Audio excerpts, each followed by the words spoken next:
नमस्कार, मैं हूं आदित्य यादव और आप देख रहे हैं हमारा खास कार्यक्रम एएनजी न्यूज की दस्तक। एएनजी न्यूज की दस्तक में आज हमारे साथ हैं उत्तर प्रदेश के बड़े नेता, आरक्षण की बड़ी लड़ाई लड़ चुके, आरक्षण की खातिर अपने मंत्री पद को कुर्बान कर चुके, अपने भाषणों में अमिट छाप छोड़ने वाले बड़े नेता अशोक यादव जी। अशोक जी सिकोहाबाद के रहने वाले हैं। सिकोहाबाद के आसपास एक लंबे क्षेत्रफल में यादवों का बहुतायत में संख्या है। सिकोहाबाद ने कई बड़े नेता दिए। सीधे आपको मुखातिब करा रहा हूं अशोक यादव जी से। अशोक जी, आपका एएनजी न्यूज की दस्तक कार्यक्रम में बहुत बहुत स्वागत। शुक्रिया। सभी दर्शक अपने सवाल कमेंट भी कर सकते हैं। सभी दर्शक इस वीडियो को अधिक से अधिक शेयर करें, साथ ही साथ हमारे फेसबुक पेज को लाइक करें और हमारे यूट्यूब चैनल को सब्सक्राइब करें और बेल आइकॉन को दबाएं। आइए अब सवालों की शुरुआत करते हैं। शुरुआत सिकोहाबाद से करूंगा। आप सिकोहाबाद से हैं। सिकोहाबाद को यादवों का गढ़ कहा जाता है जी। शिक्षा और सियासत की राजधानी भी रही है सिकोहाबाद, बिल्कुल। क्योंकि 1916 में अहीर कॉलेज की स्थापना हुई जी। जब अंग्रेजों की हुकूमत थी। जी। सिकोहाबाद ने नेताजी मुलायम सिंह यादव जी, रामनरेश यादव जी और आप अशोक यादव जी जैसे बड़े नेता दिए जी। लेकिन सिकोहाबाद को जहां होना चाहिए था वहां सिकोहाबाद न पहुंच सका। उस पर आपका क्या कहना है? देखिए, मैं इस बात में दो तीन बातें और कहना चाहता हूँ कि ये जो अहीर कॉलेज की आपने बात कही, ये 1912 में यहाँ ऑल इंडिया यादव महासभा की सभा हुई थी और उसमें हिंदुस्तान के कोने कोने से दिग्गज आए और ये फैसला हुआ कि हिंदुस्तान में 4 कॉलेजेस बनाए जाएंगे इसी नाम से। Ahir college Shikohabad, Ahir college Rewari, Ahir college Madurai और अहीर कॉलेज मछलीपट्टनम, आंध्र प्रदेश। तो ये तो बात थी कि हिंदुस्तान की तमाम पूरी सियासत, और आपको शायद ये जान के हैरत होगी कि लोगों को शायद इस बात का इल्म नहीं, हिंदुस्तान में एक वक्त में कम से कम आधे दर्जन से ज्यादा चीफ मिनिस्टर्स यादव हुआ करते। वेस्ट बंगाल का पहला चीफ मिनिस्टर यादव था। तामिलकुड़ी मगन कर्नाटक में स्पीकर थे और राव वीरेंद्र सिंह यादव हरियाणा में थे और दरोगा राय साहब बिहार में थे। Deputy chief minister Madhya Pradesh में भी थे। चीफ मिनिस्टर गौड़ साहब मध्य प्रदेश में थे। उत्तर प्रदेश और बिहार का तो जिक्र सबको पता है।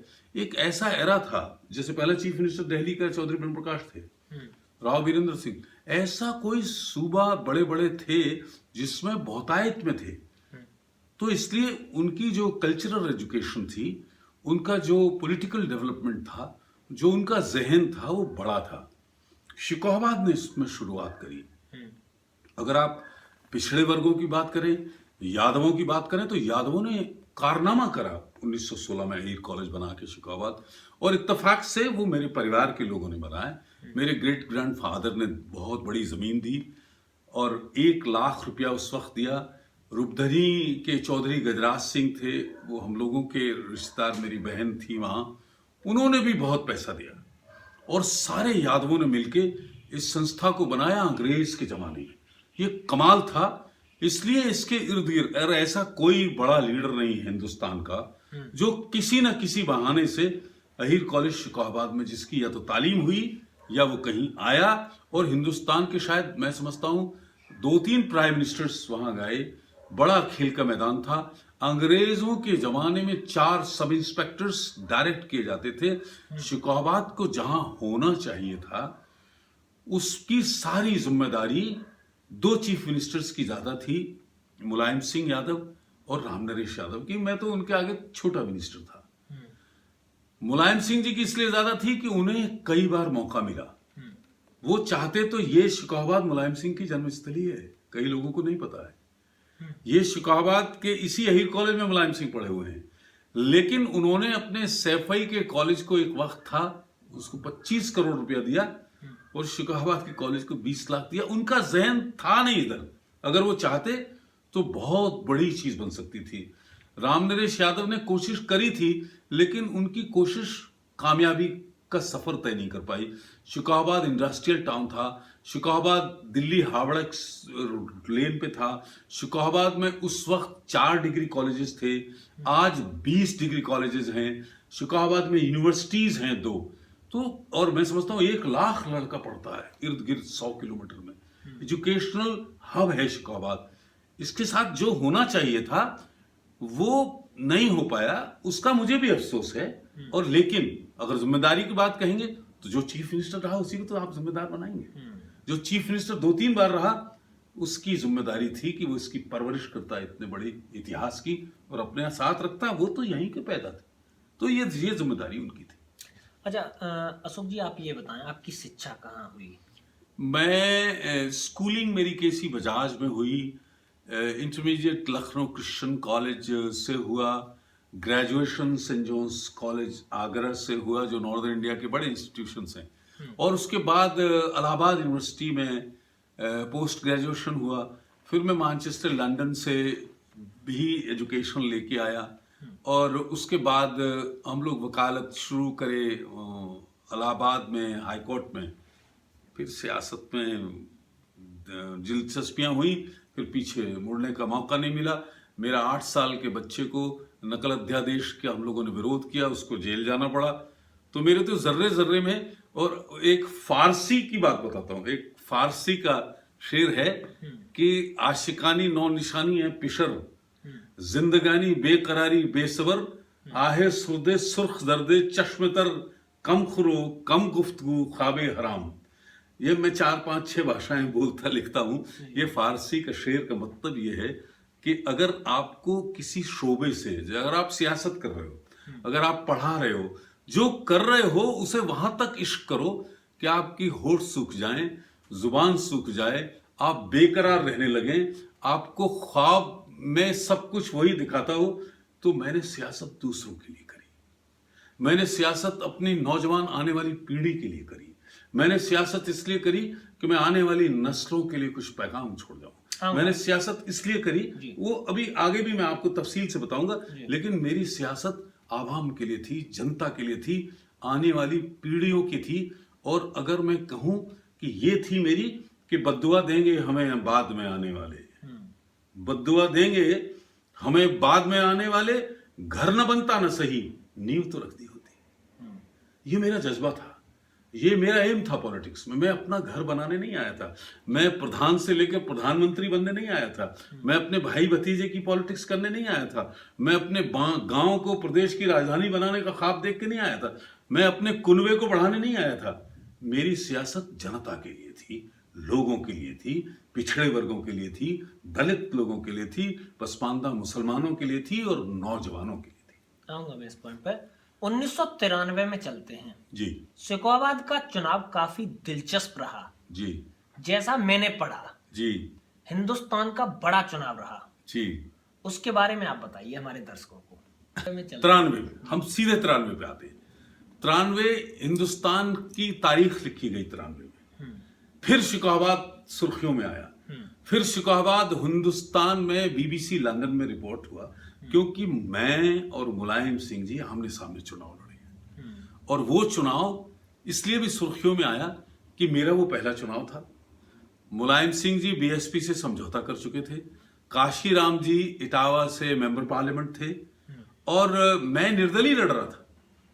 लेकिन मुझे कुछ लोगों ने मशवरा दिया कि भाई आप किसी पार्टी की टिकट ले लीजिए ताकि आपको सुरक्षा मुहैया हो जाए। वो क्या हुआ, चुनाव में मुझे 40,000 वोट मिले, जो एक करिश्मा था।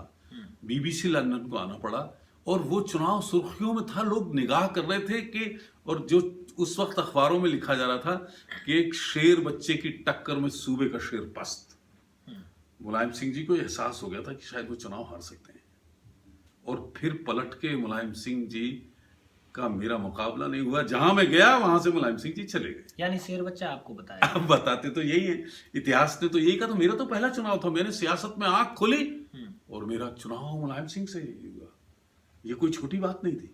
और फासला आप पता करिए मेरा कैसे फासला रहा। 9-9, 10-10 बूथ कैप्चर हुए, तब बड़ी मुश्किल से जीत पाए, और उनका दिल जानता है वो कैसे जीते। आप उन्हीं से कभी पूछिए मुकाबला हो तो। 1995 में स्वर्गीय अटल बिहारी वाजपेयी जी ने आपको भाजपा की सदस्यता दिलाई। सिकोहाबाद में एक बड़ी रैली हुई, काफी सुर्खियां बटोरी उस रैली ने। उसके बारे में बताइए हमारे दर्शकों को। वो ऐसा है ना कि वो खुद ही जान लेते हैं बुलंदी आसमानों की, परिंदों को नहीं तालीम दी जाती उड़ानों की। ये अटल जी ने एहसास कर लिया था।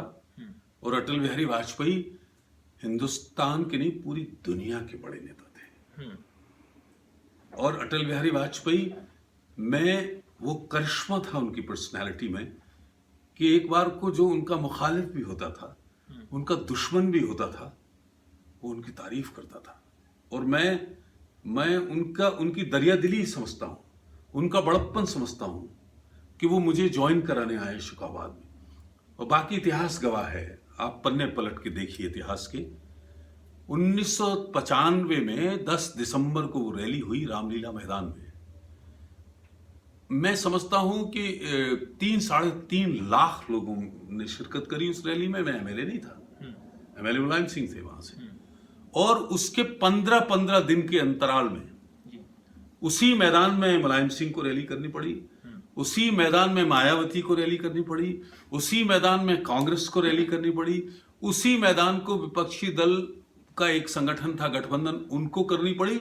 यानी और वहीं से जब अटल जी ने देखा कि इतनी तादाद है लोगों की जो नामुमकिन थी बीजेपी वालों की सोच में, उन्होंने वहीं से लाल किले का शंखनाद फूंका और सरकार बनी उत्तर प्रदेश में और सरकार बनी दिल्ली के लाल किले पर।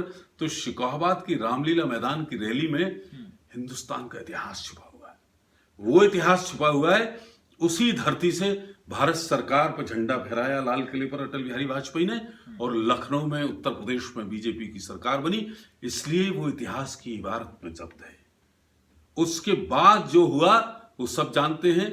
उसके बाद मैं सुर्खियों में आया, उसके बाद लोगों ने मुझे पहचाना, मेरी ताकत को पहचाना, और मैं रातों रात एक बड़े नेता में तब्दील हो गया और सबने मेरी बात सुनी और करी। उसके बाद में सुखदा मिश्रा जी को मैंने ज्वाइन कराया, उसके बाद मैं गंगाचरण राजपूत को लाया, उसके बाद मैं बदायूं से बड़े बड़े दिग्गजों को लाया, उसके बाद में 17-18 सीटों पर मैंने प्रचार किया। उसी रैली के दौरान ओम प्रकाश यादव एक होते थे निधौली में, उनको मैं पार्टी में लाया। मुरली मनोहर जोशी जी को मैं ले गया, और वो भी इतिहास है कि वो मुमकिन नहीं था वो विधायक बने, उनके लिए मैंने प्रचार किया और बहुत जगह किया। अंतरराष्ट्रीय कृषि मेला अक्टूबर 1998 में आपके द्वारा सिकोहाबाद में कराया गया। उसमें क्या हुआ? मैंने इंटरनेशनल इवेंट्स बहुत कराई। मैंने इंटरनेशनल दंगल भी कराया था, उस पर बाद में आएंगे। लेकिन अंतरराष्ट्रीय जो कृषि मेला था वो इजराइल ने मुझे इंस्पायर किया। इजराइल दुनिया की वो जमीन है जहां जमीन नहीं है, जहां पानी नहीं है। उन्होंने वो करिश्मा किया है एग्रीकल्चर में। ये ड्रिप इरिगेशन जो होता है, कैसे कम पानी में, आपने देखा है फव्वारों से जो सिंचाई होती है, वो इजराइल का करिश्मा है। वहां के डिप्टी प्राइम मिनिस्टर और वहां के प्राइम मिनिस्टर एग्रीकल्चर पर इतना ध्यान दे रहे थे। पूरी दुनिया में छोटा सा मुल्क है जिसकी इतनी ताकत है कि इससे बड़े बड़े मुल्क घबराते हैं। वो मुस्लिम कंट्रीज के बीच में है लेकिन डरता नहीं है इजराइल किसी से। एग्रीकल्चर में भी नंबर 1 है, वो सिक्योरिटीज में भी नंबर कम है, और वो चौधराहट में भी नंबर 1 है। तो इजराइल में गया, मैंने इनसे रिक्वेस्ट करी और वो मेरी बात पे तैयार हो गए। और अक्टूबर 1998 में शिकोहाबाद में इसी अहीर कॉलेज में इंटरनेशनल एग्रीकल्चर फेयर हुआ। उसमें 6 लाख लोग आए। खलीज टाइम्स जो दुनिया का बड़ा अखबार था, टाइम्स जो दुनिया की बड़ी मैगजीन थी, इंटरनेशनल मैगजीन्स ने उसकी जबरदस्त तारीफ करी और कहा कि 6 लाख लोग हमने हिंदुस्तान में देखे नहीं है। इजराइल एम्बेसी में डिप्टी प्राइम मिनिस्टर ने चिट्ठी लिखी अटल बिहारी वाजपेयी को, और अटल जी ने मुझे 750 करोड़ रुपया बंजर भूमि विकास के लिए दिया, जो किसानों के इतिहास में बड़ी खबर थी। और मैं समझता हूं उसके बाद इतना बड़ा करिश्मा हो नहीं पाया। अगला सवाल लेता हूं मैं।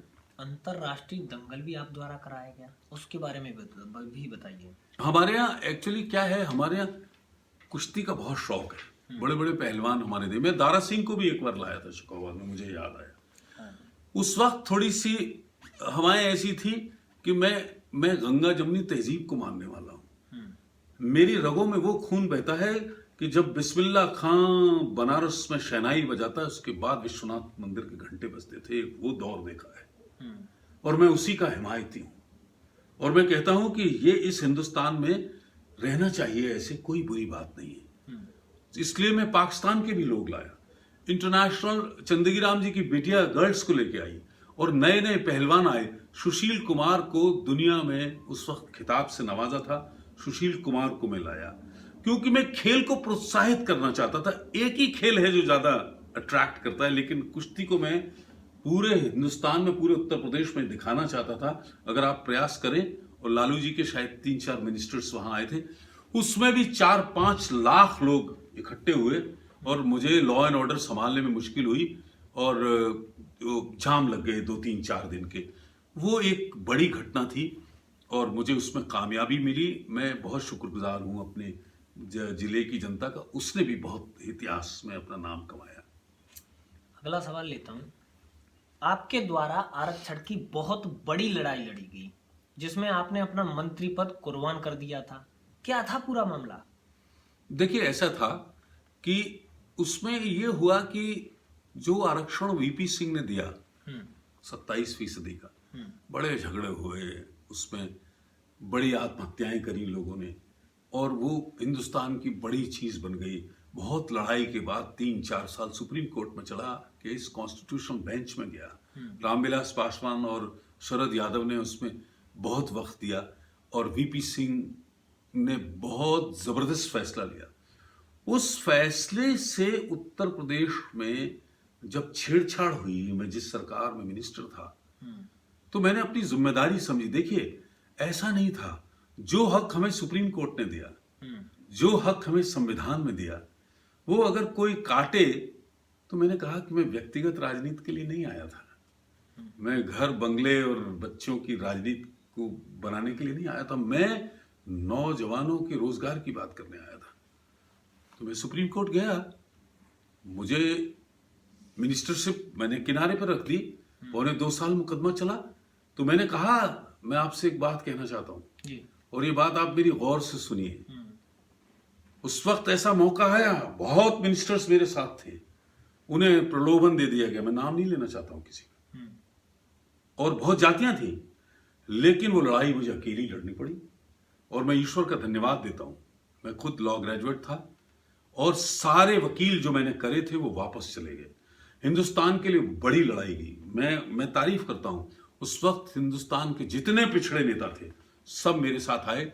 दादरी में हमने पिछड़े वर्गों की एक रैली करी, 10 लाख लोगों की रैली। ताल कटोरा स्टेडियम में हमने टेक्निकल एजुकेशन में रिजर्वेशन मांगा, भर गया। हमने प्राइम मिनिस्टर और पार्लियामेंट को घेरा। तो मैं सुर्खियों में रहा। मैंने अपने लिए लड़ाई नहीं लड़ी, मैंने आने वाली नस्लों के लिए लड़ी। हम लोग बताते हैं इतिहास में चित्तौड़गढ़ से आए हैं, तो मुझे लगता है कि महाराणा प्रताप का कहीं ना कहीं अंश हम लोगों में है। महाराणा, सारे मुगल मिल गए थे, मुगलों से सारे राजपूत घराने, अकेला था महाराणा प्रताप जो नहीं मिला था। इतिहास उसको याद करता है। छोड़िए महाराणा प्रताप, उनके घोड़े को भी इतिहास याद करता है। चेतक की भी कहानी है। मैं कभी मुलायम सिंह के साथ नहीं रहा, कभी मायावती के साथ नहीं रहा, मैं बीजेपी से लड़ा था। मैंने ये लड़ाई लड़ी थी और मैं कामयाब हुआ। और मैंने उस वक्त कहा था, याचना नहीं अब रण होगा, संघर्ष बहुत भीषण होगा, दुर्योधन दश विकट होगा, रण में अब काल प्रकट होगा, महारथी वीर चिल्लाएंगे और फिर भी कोलाहल रोक न पाएंगे। मुझे कामयाबी मिली और ये मिनिस्टरशिप बहुत छोटी चीज थी मेरे लिए। मिनिस्टर होना आम घटना है, चीफ मिनिस्टर होना भी छोटी चीज है। लोगों के लिए पैगाम छोड़ जाना, लोगों के लिए इतिहास छोड़ जाना, ये बुद्ध और कृष्ण तो राजाओं के बेटे थे। अगर वो धरती पर न उतरे होते, अगर उन्होंने संघर्ष न किया होता, एक लिबास पहनकर वो न आए होते, तो आज इतिहास में नहीं होते। जब जब नौजवानों का इतिहास लिखा जाएगा, याद किया जाएगा, जब जब आरक्षण का जिक्र अशोक यादव के बगैर पूरा नहीं होता है। मुझे इस बात का फक्र है कि चाहे एक लाइन से ही इतिहास में मेरा नाम है। आने वाली नस्लें अशोक यादव को कुर्बानी के लिए याद रखेंगे। मिनिस्टरशिप मेरे लिए 2 कौड़ी की चीज थी। आरक्षण का जब जब जिक्र होगा, अशोक यादव का भी तब तब नाम होगा। अगला सवाल लेता हूं मैं। मोदी सरकार द्वारा 13 रोस्टर खत्म किया गया। बहुत अच्छा सवाल है, बहुत अच्छा इसको सवाल। आप किस नजरिए से देखते हैं? देखिए, ये मैं इसलिए के लिए 13 रोस्टर जो था उसमें ये 27% आरक्षण में दिक्कत हो रही थी और पिछड़े वर्ग लोग सड़कों पे थे। इलाहाबाद यूनिवर्सिटी सड़कों पे थी, राजस्थान, ये सब दिल्ली, सब घेरे हुए थे जंतर मंतर। उन्होंने एक कलम से प्राइम मिनिस्टर ने उसको खत्म किया और पूरा 27% बैकवर्ड्स का बहाल किया। मैं प्राइम मिनिस्टर को बधाई देता हूं, उसमें अमित शाह जी भी थे, उनको बधाई देता हूं, अरुण जेटली भी थे उसमें, कानूनी राय उनसे ली गई थी, और लॉ मिनिस्टर भी थे। मैं इन तीनों को बधाई देता हूं। अगर कभी किसी चूक हो गई थी कभी पहले, वो सब इतिहास साफ कर दिया और उन्होंने पूरा 27% आरक्षण पिछड़े वर्गों को दिया है। मैं इसके लिए बधाई देता हूं प्राइम मिनिस्टर को भी, अरुण जेटली को भी और अमित शाह जी को भी। ये कमाल का काम किया है और पिछड़े वर्गों में पूरे हिंदुस्तान में से संदेश गया है। और उन्होंने, मैं कहता हूं कि वो लड़ाई उस तरीके की थी कि उन्होंने ये भी इशारा किया कि जुल्मात की एक एक किरण उन पर भारी होगी, रात उनकी ही सही सुबह हमारी होगी। आप शेरो शायरी के बड़े शौकीन हैं। मैं उर्दू जुबान बोलता हूँ, वैसे तो मैं उर्दू, हिंदी, पंजाबी, बंगला सब बोलता हूँ, और कभी कभी वक्त लेता है। और मेरी भाषा के बारे में ये कहना है कि जो भाषा है, अगर आप बोलना जानते हैं तो वो दिल तक जाती है। शब्द सिर्फ दिमाग तक अटकते हैं। भाषा जाननी चाहिए अगर आपको लोगों के दिल में उतरना है। और सियासत करने वाले लोगों को भाषा की बारीकी को समझना चाहिए। शायद यही कारण है कि अशोक यादव के भाषणों की अमिट छाप बन जाती है।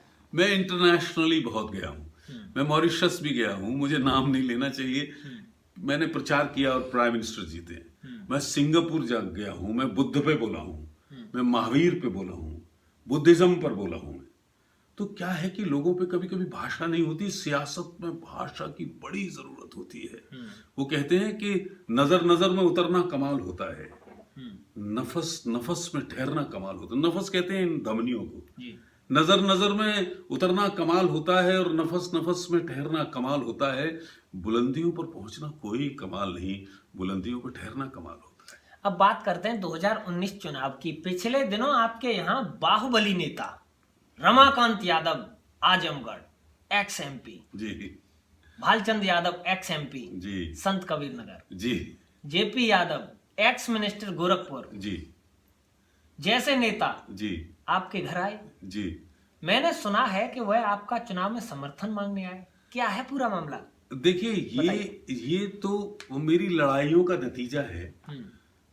पूर्वांचल में आपको ताज्जुब होगा, मुझे बनारस के लोग 1-2 साल छोड़ के बुलाते हैं। मुझे कहना नहीं चाहिए, मैं जातिगत बात नहीं करता हूं, लेकिन बनारस में गोवर्धन पूजा होती है। बनारस में यादवों की तादाद इतनी है कि वो एक मेंबर पार्लियामेंट को चुना जाए और ना चुना जाए इसका भी फैसला कर सकते हैं। और मुझे खुशी है बनारस के लोग बनारस में, और वो पूर्वांचल भरा पड़ा है, लेकिन उसमें पिछड़े वर्गों का भी मुझे सहयोग मिला। मैंने लड़ाई तो सबके लिए लड़ी, किसी एक जाति के लिए नहीं लड़ी। बनारस में गोवर्धन पूजा में जब मैं पहली बार गया था आरक्षण लड़के, तो इतनी भीड़ थी, मैं कहता हूं बहुत बहुत बड़े लोगों को वो भीड़ नसीब नहीं होती।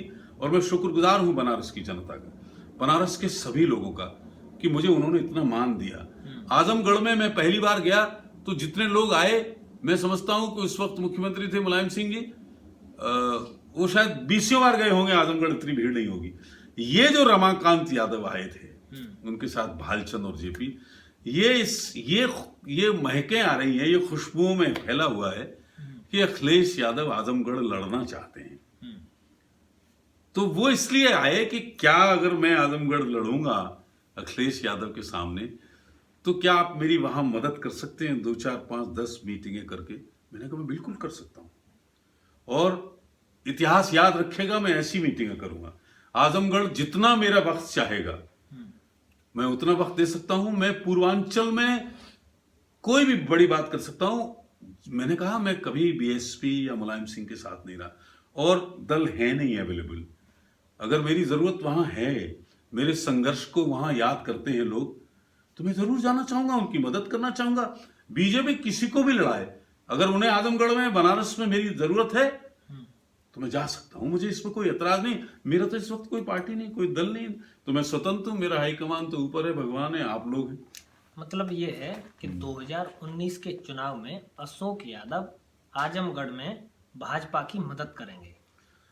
देखिए, मैं लड़ाई की भी मदद करूंगा और भाजपा अगर मेरी मदद लेने का सलीके से बात करेगी, ऐसा नहीं है कि मैं जबरदस्ती करने लगूं, वो मदद लेने के जो तरीके हैं उनका पूरा इस्तेमाल करेगी, पूरे मान सम्मान से बात करेगी, तो मुझे क्या एतराज है। मैं छोड़ दीजिए, मैं कहना नहीं चाहता हूं। मैं तो इटावा में कई बार रहा हूं, उसका ऑब्जर्वर प्रभारी रहा हूं। मैंने इटावा में मुलायम सिंह जी के क्षेत्र में भरतना में उन्होंने सीट छोड़ी थी, मैं वो सीट बाई इलेक्शन में जिता के लाया हूं। इटावा में मैंने 2 एमएलए अपने प्रचार से बनाए। जो लोग तब ये कहते थे कि सरकार लखनऊ में किसी की भी हो, इटावा में मुलायम सिंह की है, मैं मुलायम सिंह को मैं धूल चटा के आया हूं। आप इतिहास पता कर लीजिए। अगला सवाल लेता हूं। मेरे पास सूत्रों के द्वारा खबर है कि आपके पास और भी कई बड़े भाजपा नेता जिनके पास भारत सरकार में कई बड़ी जिम्मेदारी रही हैं, आगरा मंडल, कानपुर मंडल सहित यूपी के तमाम चेहरे समर्थन मांगने आए हैं, ऐसा मुझे मेरे सूत्रों ने बताया है। क्या है डिटेल? अपने पत्ते खोलिए। लेकिन बात ठीक है जी, लेकिन मैं उनकी मर्यादा को उनका नाम लेके भंग नहीं कर सकता हूं।